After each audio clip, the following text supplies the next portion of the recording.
Now we're up. Yes, sir.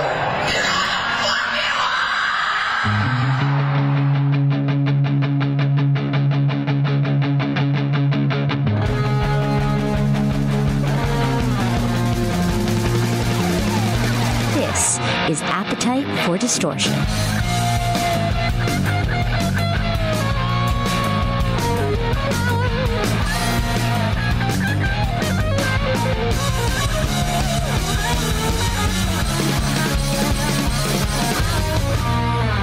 Welcome to the podcast, Appetite for Distortion, episode 253. My name is Brando. Thanks for hanging out again on this Guns N' Roses themed bar mitzvah party of a broadcast. Fun episode for you today. Coming up later, we're going to open up Mr. Mailstone, where we read some of your comments. We talk about the podcast, what's going on with it.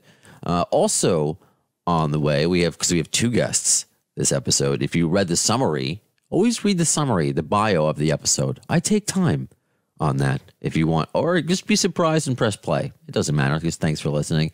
So also coming up, an interview with director of a brand new rock documentary, Long Live Rock, Celebrate the Chaos, featuring interviews with members of Metallica, Slipknot, Korn, and of course, Guns N' Roses. So we will be speaking with Jonathan McHugh, director, coming up. But first, this is a legendary person in the business, concert promoter who has produced over 10,000 concerts in his career, spanning over 5 decades. Anyone from The Doors to Jeff Beck, Chuck Berry, Barbra Streisand, and of course, Guns N' Roses. So Dannyzalesco has a brand new book out, EXCE Occupation, concert promoter. I highly recommend it. Hi, Danny. How are you? I'm great. How are you doing? I'm doing well. Congratulations on your book. Thank you. Appreciate it.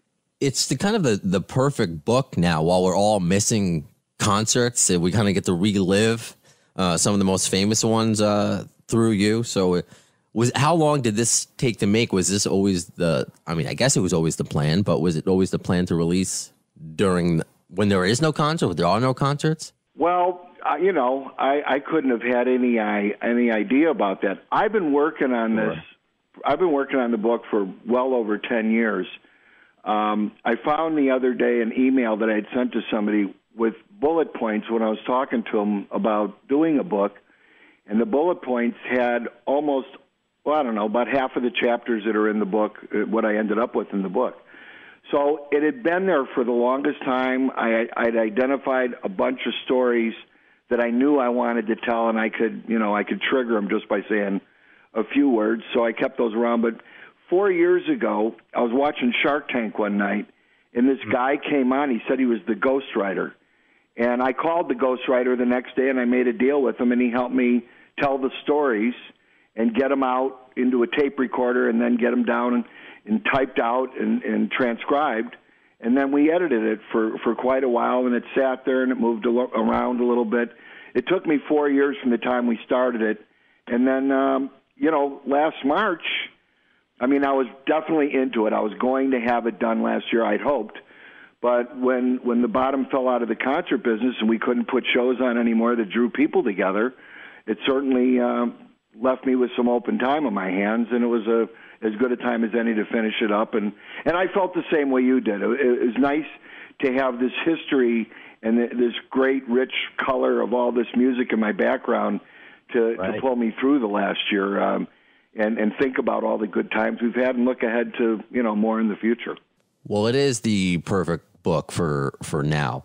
And it's a perfect time to speak with you, especially on this podcast. If you haven't noticed, the name Appetite for Distortion. Yes, I did notice that. And I said, that must be an easy listening show. I know, right? Well, a friend of the show is former manager Doug Goldstein, who has said he's known you since he was 19 years old. So before we get into the genre specifics in your book, I just want to tell you what he said when I mentioned that you were coming on. Danny's a great man. He was our promoter for all of our shows in Phoenix and Vegas. He did the show in 1987 that Axl didn't show up to. It was the Celebrity Theater. He also mentions this, and maybe you can clear this up. Slash says it was Danny that took care of the incident in Phoenix where he was almost arrested. It wasn't. It was me, that Doug claims. So, Danny, what is the true story behind that? Oh, I see. I know what he's talking about. There was a time where the management, Doug and John Reese and Earl Gabadon, were the band's security guys, the three best guys you could have to look after a band such as this. And they, the manager at the time, prior to Doug, was a guy called Alan Niven. Mm-hmm. And Alan called and said, I need to get Slash and Steven out of town. They have terrible friends that are bad influences. I got to get them out of here. I said, okay. And they sent them over here to Phoenix. And there's a golf place here called the Orange Tree Golf Resort, which was right down the street from my house. This is 1988. And they came in, and everything was fine. The next morning, I got a phone call from my friend at the golf course, whose brother happens to be the keyboard player from Journey. That's another story. Okay. And Hal calls me up. He goes, Dan, can you come right over here? There's been an incident. Well, it turned out that a maid had entered their room while Slash was in the shower, and Slash thought that somebody had come in to hurt him. So he ran through the shower door, ran over the maid, and ran outside from the shower, and they collected him on the driving range. He was kind of upset, and they took him back inside, and I came over, and they said, if they check out, we won't press any charges. I said, what are you going to press charges about? The guy ran out of a shower. He thought he was going to get assaulted. The fact that he was nude didn't help. Right, he was naked, that little detail. No, it was a very unfortunate thing. Slash felt so bad about it. I mean, he's the nicest guy in the world. I hate that happened. But, those were some volatile times. At the end of the 80s, early 90s, Guns N' Roses were the ones that were carrying the hard rock torch, as strong or harder than anybody at that time. And, it stands to reason why they're so huge today. In addition to a chapter you do specifically on Guns N' Roses, you do another one about Axl Rose himself called Is There a Doctor in the House? So without perhaps giving the entire story away, what is that about? So are you talking about the doctor in the house? Yeah. Well, when you're going to have your face magnified on a video screen like 100 times bigger than you really are, in front of 20,000 people, you want to make sure you look great. And apparently Axl had this blemish on his forehead that he felt really was obnoxious. And you know how that is. You look in the mirror and you got a cyclops staring at you. You don't want to be looking at it. Oh, I hate it, yeah. Yeah, I hate that when that happens. And so he wanted to get a plastic surgeon to remove this, whatever it was. I never saw it. Huh. But I ended up getting him a plastic surgeon, and he removed this bump on his head, and everything was good to go, and we had a show. But the funniest part about that story was the doctor was a boob doctor. He did augmentations. And I asked him if he would accept an extra $1,000 to sew a boob on his head for fun. And to which he said, it sounds like a great idea, but I can't do that. I'm sorry. He thought I was serious, and I kind of was. I thought it was a great prank. I mean, Axl's got a great sense of humor for stuff like that. How big is that zit for a boob doctor that's needed to take care of it? I mean, boy, I don't know. I didn't see it, but I mean, these are the kind of things that come up on a not a daily basis, but often. Think about it. When a big show comes to town, there's 100, 200 people on the road. There are bound to be people either with problems or sickness or good stuff. I need a birthday party. I need a dancer. I mean, there's all these different things that go into every day of a show because you just don't know what is on their own calendars every day, and that's what really makes it fun. You got to be ready, though. You got to have your mitt on and be ready to play some ball. Well, congratulations again, Danny, on your book. Before you go, obviously this is a very unique time in the business. Do you have any advice for younger bands coming up or specifically younger concert promoters coming up? Is there a light at the end of the tunnel? Can we get through this? the hard thing is for the music business and the sports spectator business too, baseball, football, etc. We need audiences to support these games and these concerts and these events, and until these numbers get driven down even further and people stop dying from this, we're going to be affected by it. That said, it appears to me that the vaccinations are going in a very positive direction. I've had mine. I got both of mine just Friday. I got my last one, and I'm okay from it. And I'm looking forward to everybody, driving those numbers down by getting vaccinated and not getting sick anymore, so that we can open everything up and start up again. I think, you're going to see things relax. I hope there's no second spike, as I've heard them talking about. I want to stay in a positive frame of mind that sometime this summer we'll be rolling shows back in little by little until we're at full capacity. Everybody's sitting next to each other like the good old days. I think that'll happen this year, though. Thank you so much, Danny, for your time. You bet. Anytime. Danny sent me the book. If you have a chance, it really is cool, not just to read, but all the amazing photographs that are in there. I mean, the dude has met everybody. And I posted this on Twitter and Instagram that it's the little things that sometimes bring a smile to your face. Yeah, the book is great, but his rep mailed it in a White Castle Crave case box. There's no punchline.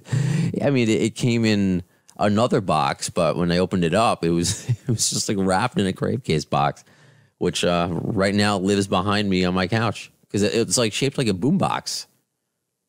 Kids still say boomboxes, right? So I don't know. Because if you watch, I mean, this particular episode not on Zoom, but if you do go on Zoom or YouTube, I should say, to watch all the Zoom interviews, I've been slowly but surely building my backdrop as I do, more visual episodes. But this is all about theater of the mind today. This will be something that we're going to talk about, something that you can watch right now. So this is director Jonathan McHugh. And I kind of jump into the conversation because if you're a fan of the podcast, you are aware that sometimes we have long interviews and sometimes we have short interviews. And those short interviews usually are related when I'm on these morning radio promotional tours.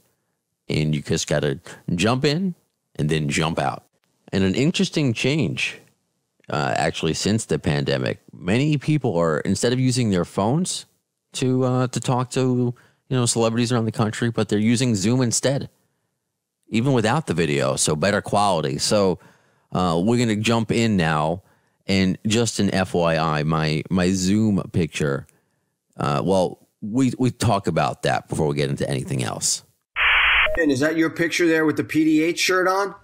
It is. It is. I used to work that radio station, dude. Really? When did you work at WPDH? No. I used to work the station. I was a local promotion guy for A&M Records in the early 90s.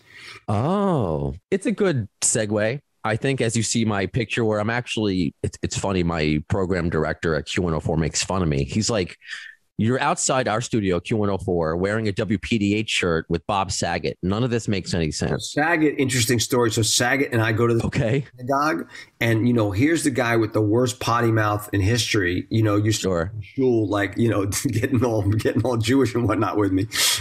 He's just he's an amazing guy. I love Saget. Oh yeah, and I got all Jewish with him too. It's I'm part of the tribe. But nice. The segue is, I guess, because I'm kind of aging myself a bit. When I worked at WPDH, growing up with Full House, I kind of missed the 80s a little bit. I was born in 83, but I still find myself every day wanting to relive it, wishing I was kind of a teenager during that time. Because if you haven't noticed, you're on Appetite for Distortion, a Guns N' Roses themed podcast. I've heard of that. So band. I've heard of them. Yeah, you've heard of that band. So I would love to know what you cover specifically with GNR, because you do a lot of also interviews. Who you interviewed in GNR as part of this Long Live Rock, Celebrate the Chaos documentary. Yeah, I mean, for me, GNR is growing up on the East Coast, GNR was a more West Coast phenomenon where they came off the Sunset Strip and just blew up. But what they did at a time when, the 90s was kind of I don't want to say stale period for music in the sense that, there were a lot of the hair bands and stuff like that. But GNR just, much like Metallica jetted out of that genre and became the kings of it, GNR did the same thing.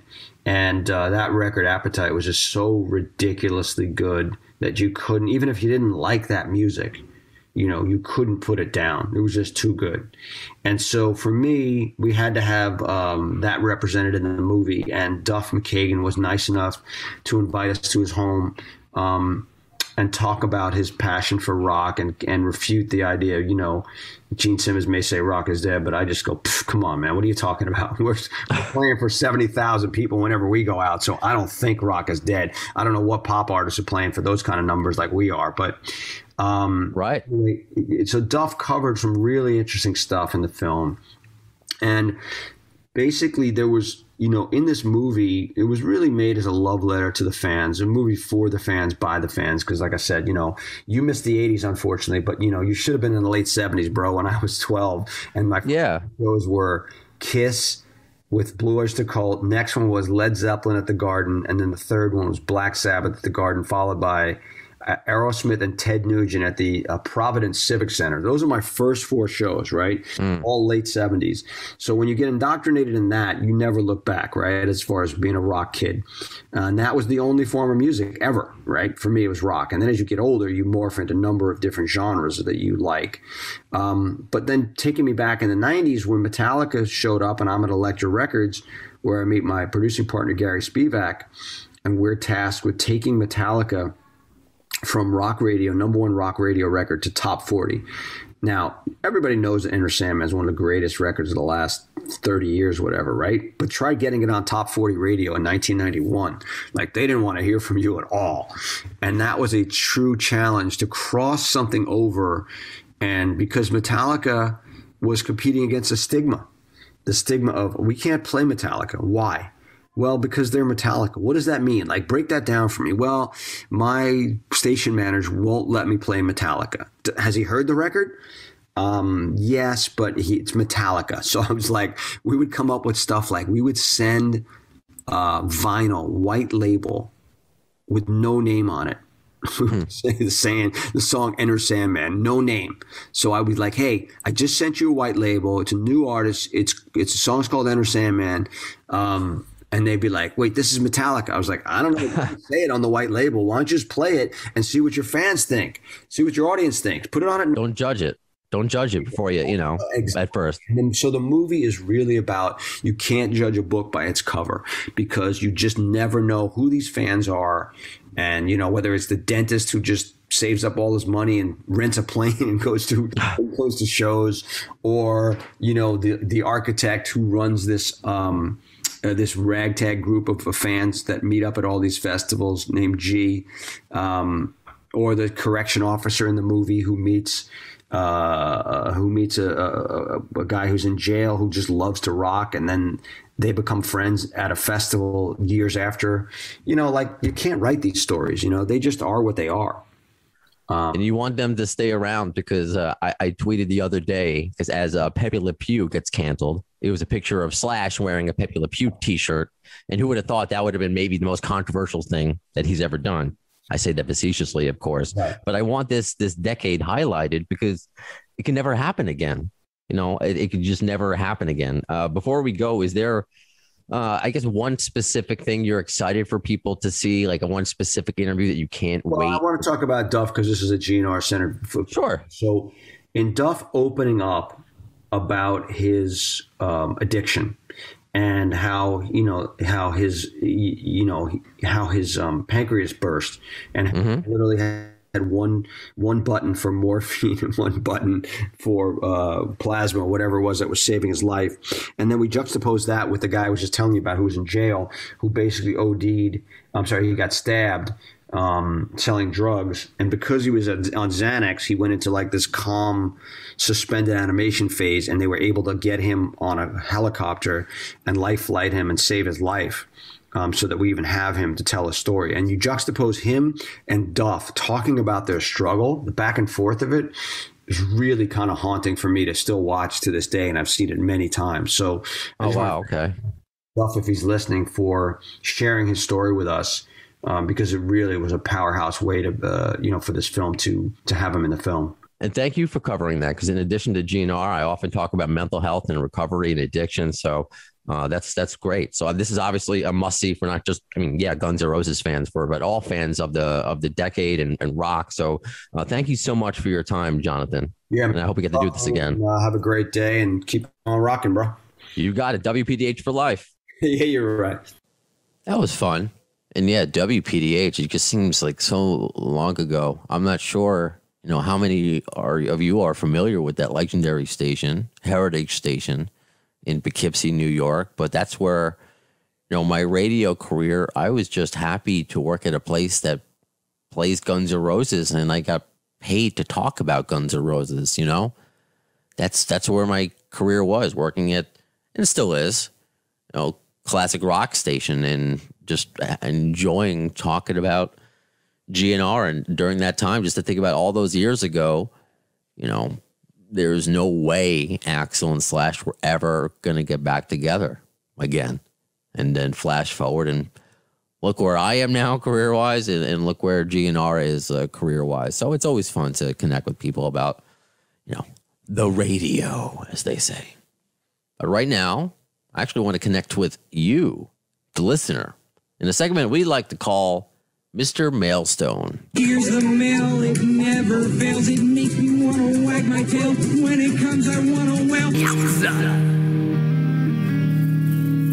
Yes, Mr. Mailstone, where you, the Appetite for Distortion listener, the bad apple, you get to submit a message, whether it's on email, theafdshow@gmail.com, or you can send me a direct message on Twitter at the AFD Show, or on Facebook, of course, Appetite for Distortion with Brando. Same thing on Instagram. Wherever you leave a message for me, I'm going to get it. Even if it's a comment on a certain thread, a certain post, whatever it is, you make it so fun to connect with you. So let's bring some of those great comments and fun interactions that we have on the podcast in Mr. Mailstone. So anyway, let's kick it off with a recommendation, which you can do on Facebook.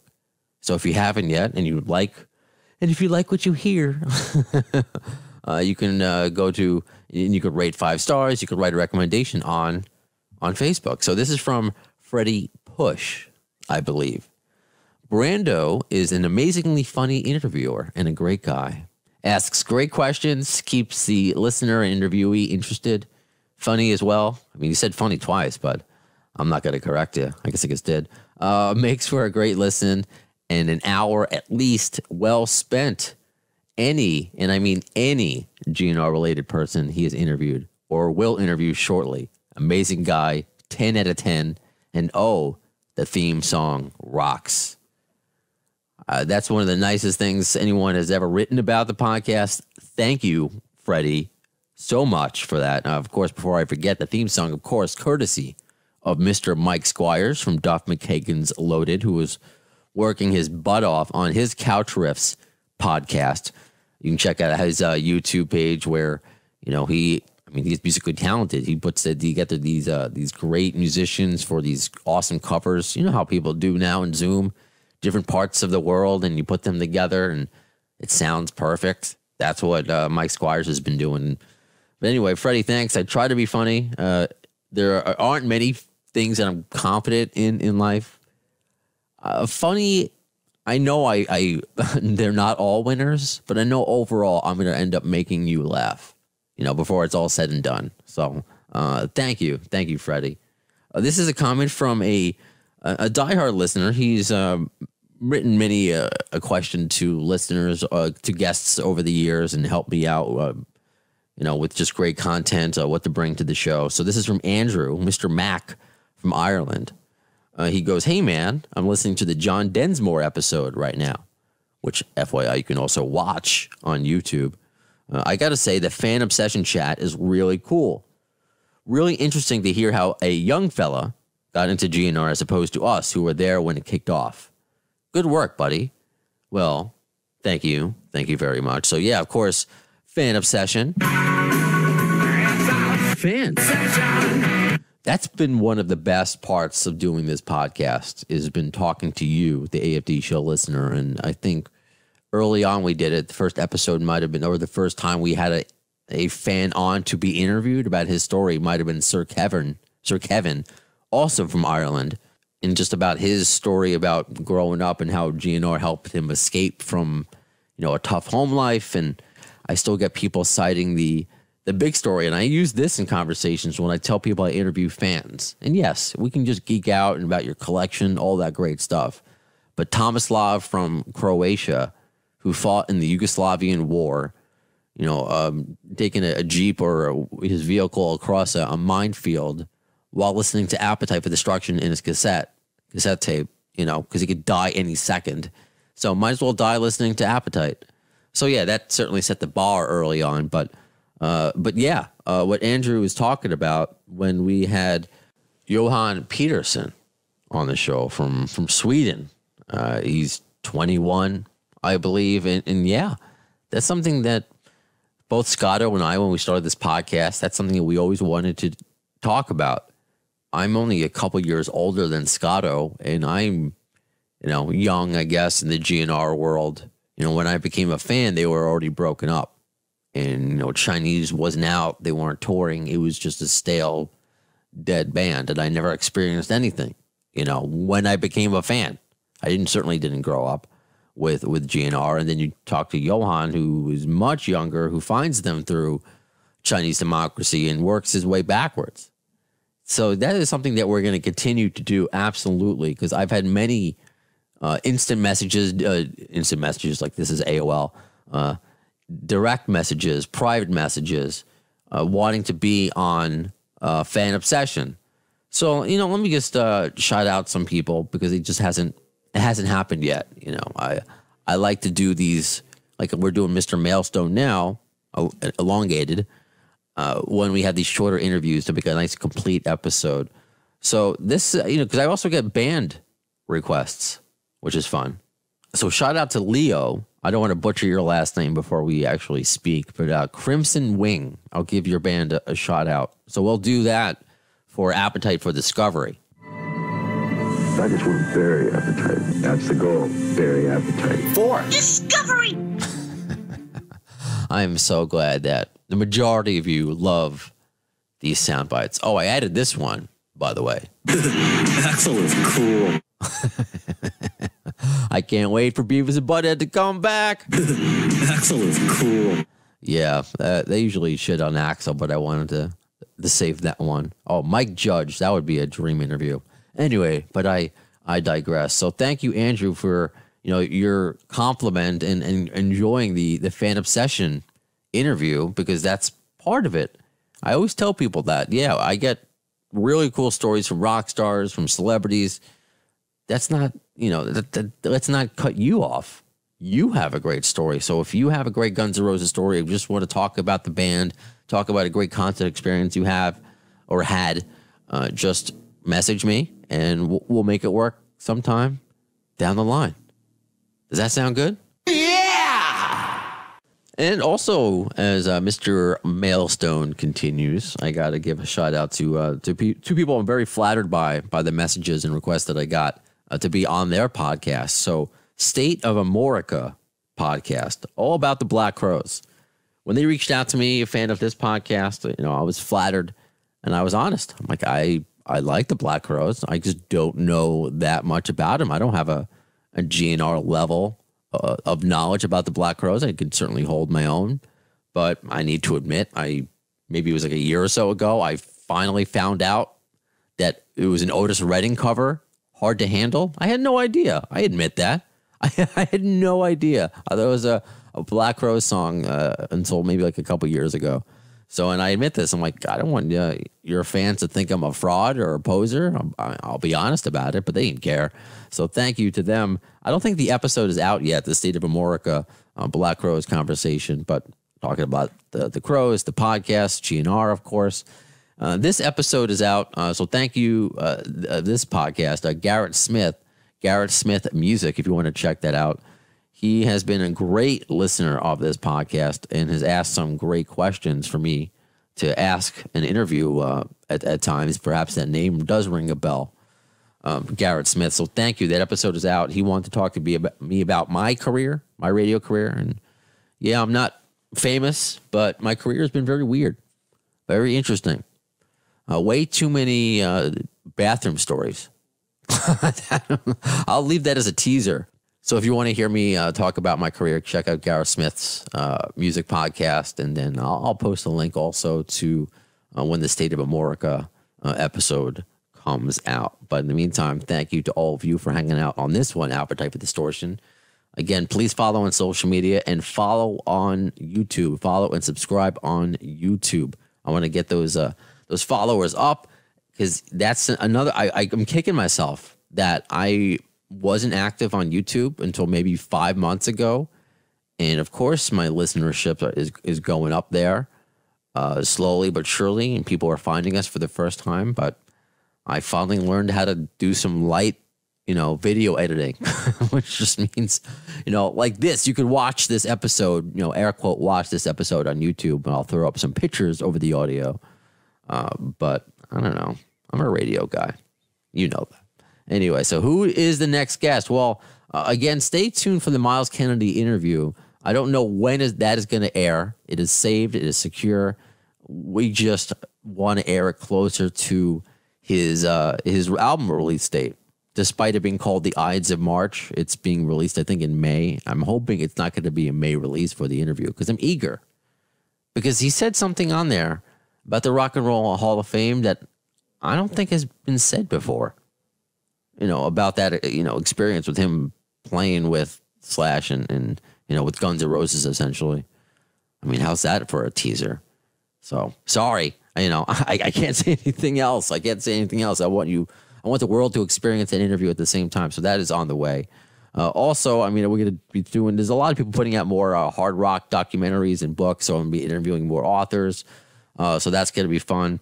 And again, I say it every episode, follow on social media. That is how you get up-to-date news about Guns N' Roses. If there are any breaking news, if there is any breaking news, that's how you find out about guests.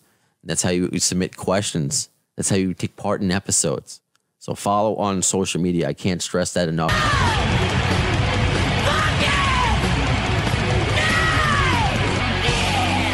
Thanks to the landmass security.